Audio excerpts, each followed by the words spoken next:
kanyang pinaka grills, handrail, 2x4 na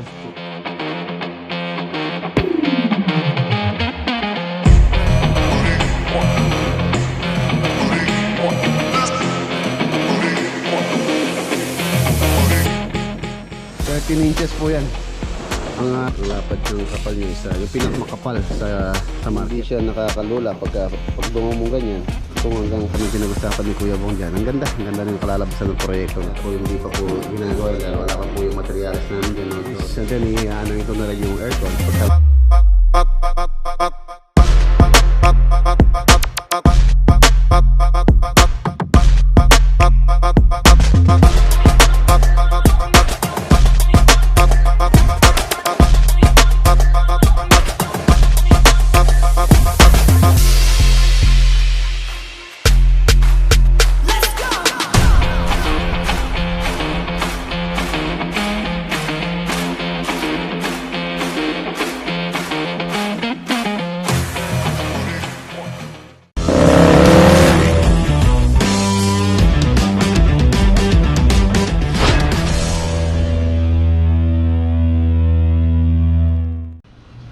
Good morning, mga boss, welcome back po dito sa ating channel. Yan, for today's video, update po tayo sa Lakeshore Project. Yan, sa Lakeshore Project po tayo ngayong araw. Kasuwing po yung mga finishing doon, mga finishing materials natin. So, maraming salamat po pala sa mga nakiramay sa pagkawala ni Paring Mike. Maraming salamat po sa mga nagmamahal sa kanya. So, let's go. Lakeshore po tayo.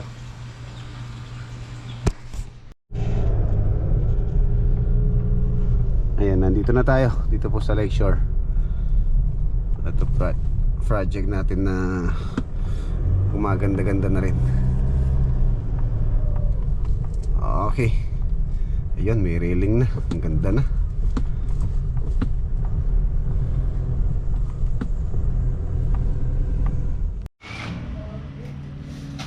Ayan mga boss, ayan po yung railing niya.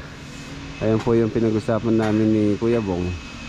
Bali ang materials na ginamit namin dyan, yung kanyang pinaka-pasimano or yung kanyang pinaka-top is 2x4. Tapos yung kanyang pinaka-grills, yung pinaka-grills niya is flat bar na 2 inches tsaka 1 inches.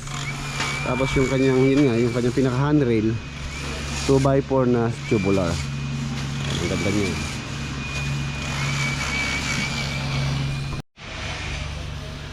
Ayan na, in-start na rin po namin yung yung dito sa may fence.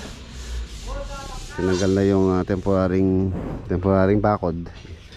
So ayun na, inuhukay na po yung mga poste nitong bakod. Meron na ring design yung bakod. 2 meters lang po ang height niyan. Mababa lang. Halos ganyan lang tulad dito ng mga kapitbahay. So, yan lang po yung allowed na height ng perimeter dito sa subdivision.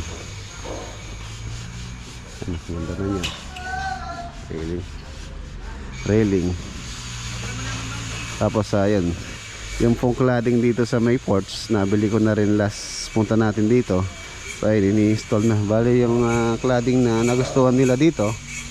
Although sa original plan, mga boss, hindi po ganito yung nasa nasa plano. So na-change po or binago. Marami pong binago dito sa kanyang perspective. Maraming pagbabago. Ganon din dito sa taas na to. Ano din po yan na bago, hindi na nasunod yung perspective niya. Adobe.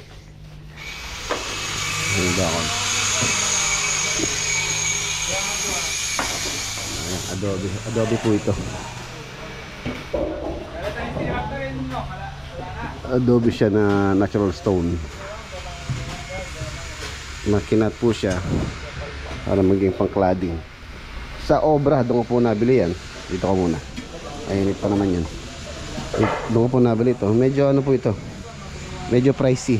Ang size po nito is 30 by 60. 30 by 60 ang presyo po niyan is nasa 360 isang peraso.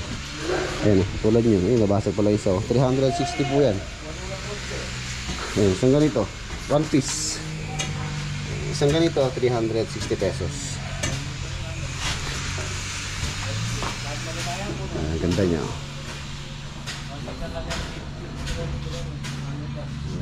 Ganon din sa taas. Ito, basa pa to. Ito mga nalagay dito. Yung makikita nyong medyo dark na color, basa po yan. Dahil meron pa silang, kasi pagka natuyo yan, ganito. Ganito yung tsura niya.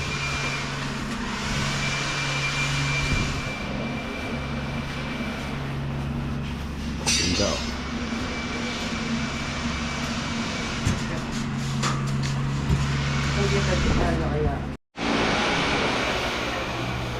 Ito na po yung hagdanan. Wow, ang ganda.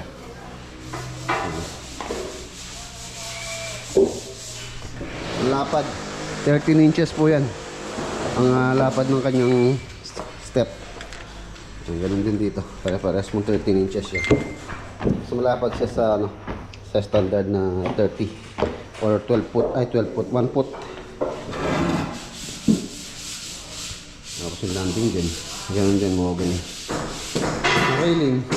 Yung railing pala dito, yung gusto ni Kuya Bong, dito sa hagdanan, sa ano po siya, parang ganito. Ayan, ganito rin. Ito po yung railing pala. 2x4, then angle bar na 2 inches. Ang lapad, ang kapal niya isa, yung pinakamakapal sa market, yung pinabili ko. Ito na po yung pinakamakapal na nakita namin. Tapos ito yung 1 inches. So pinakamakapal din. Siguro sa nagsya ko nasa ano to. Hindi naman siya makapal pa siya sa 1/4. Siguro at least mga nasa ano to, nasa 8 mm. 8 mm yung kapal niya. 8 to 7 mm siguro. Diba yun? Solid. Pagandahan po nito, ganito solid na bakal. Tatagal po tayo sigurado to dahil nga solid siya, hindi siya hollow sa loob. Purong bakal po, solido. Ito lang yung ito lang yung tubular, yung kanyang taas. Ito naman, tatagal din naman po ito basta wag lang papasukan ng tubig sa loob. Itong square tube na to. Ayan siya. 1.1 meters or 110 ang side po nito. Ang height. Sa ganitong mga railing, mga handrail na sa mga balcony tulad nyo mataas. At least dapat mga boss tasan natin para hindi siya delikado. Hindi siya nakakalula pag dungaw mong ganyan. Kung hanggang 90 lang, kung 90 lang siya hanggang dito lang. So medyo ka pa pagka dumungaw ka. Nakakatakot pa. Para ka malalaglag pa. Pero dito, halos hanggang dibdib ko. So safety. Hindi siya ganun kadelikado. Ayan, tapos dito, yung cladding dito, meron na rin kami pinag-usapan ni Kuya Bong dyan. Ang ganda ng kalalabasan ng proyekto na to. Ayan, ito yung CR. Itong CR, yung accent wall, ito accent wall po yun. Kaya po hindi pa po ginagawa dahil wala pa po yung materials namin dyan. Although meron na rin silang napili. I-askasuin ko lang dahil medyo na busy po tayo this day. Nakaraang mga araw. Ayan, pagka nalagay na yung bintana, doon na tayo makakapag-finish. And then i-anoin ko na rin yung aircon. Pagka may bintana na, pwede na rin ilagay yung mga aircon. Pwede na rin install.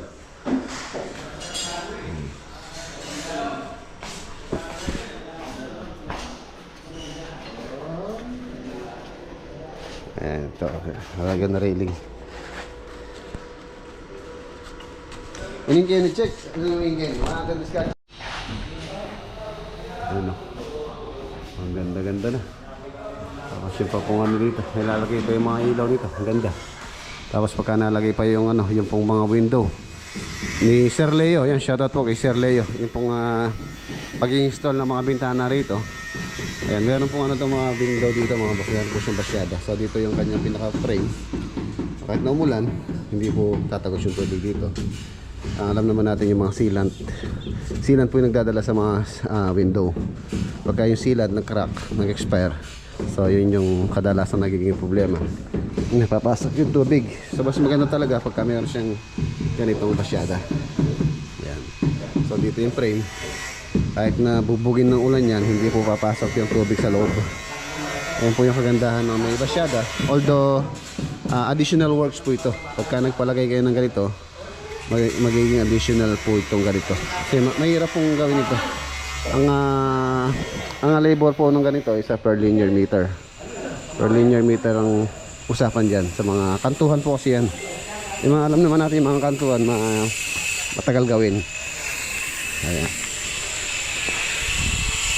So, tapos yung mga moldura. Ayan yung mga moldura mga boss. Ano po yan? Iba yung kulay niyan. Winter morning at ang napiling kulay nila Kuya Bong dito. So ito na po yung perimeter. Ayan, dito mayroong ano dito. May malaking wall dito. Poste.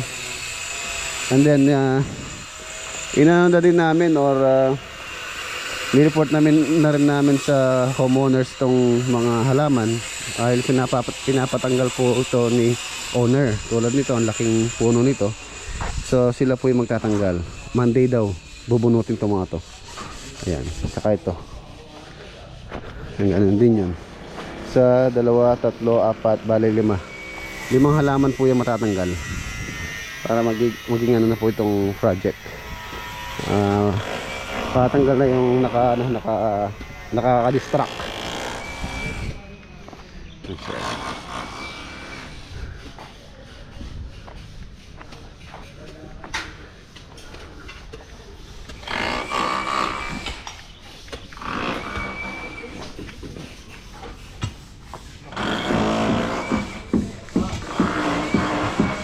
Yung property line. Ayan po mga moon dyan. Ganun din doon. Ayan ito yung sidewalk. Ito. Ano po yan? Decostone yan.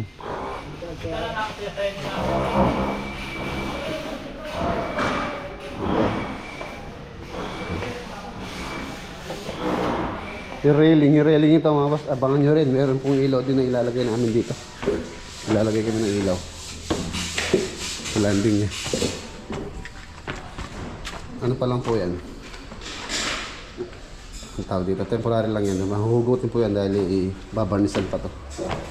Hindi pa nakapix.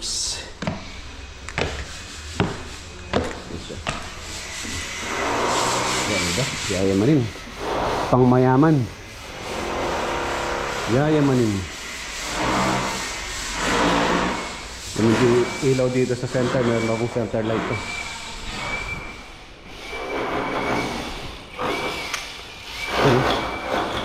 Liwanag, lalo na pagkagabi, liwanag po niyan.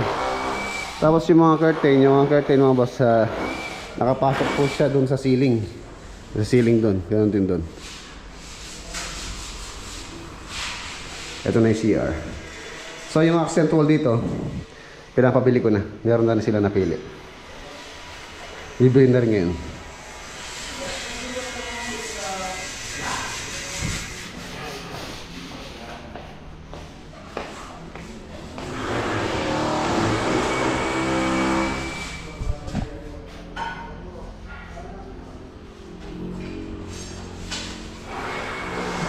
Ano?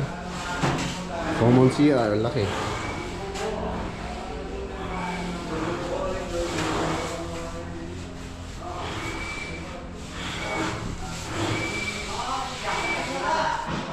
Ito yung mga pintuan natin.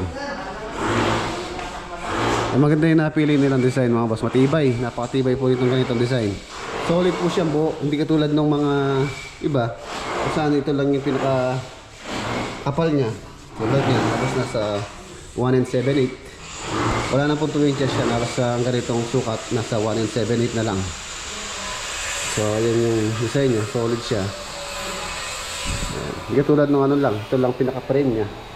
Yung pinakabandehan niya, yun lang yung pinaka-solid. Tapos yung gitna, manipis na lang. Yun po yung design na ano, medyo mahinang klase. Sabagay, ano rin, si owner's choice din. So maganda yung choice ni owner. Tsaka maganda yung design niya. Bale, sariling design po nila yan. Ni Kuya Bong, siya po yung nag-design dyan. Yung design na combination siya ng corduroy tsaka group design. Maganda. Ang ganda ng pagka-design.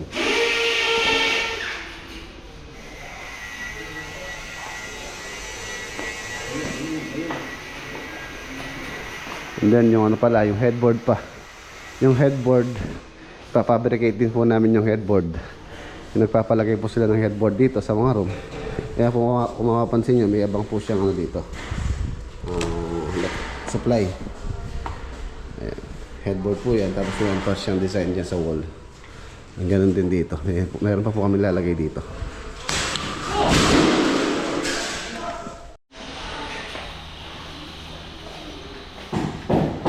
Yan na.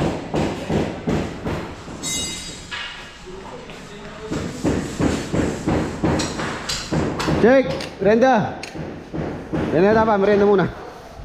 Mag-alas 10 na. Break muna tayo. Break time. Tayin muna natin yung mga ilaw.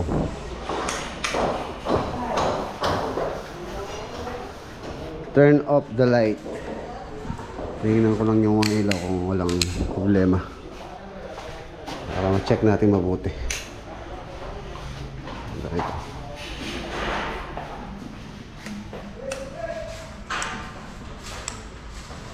Break. Ito.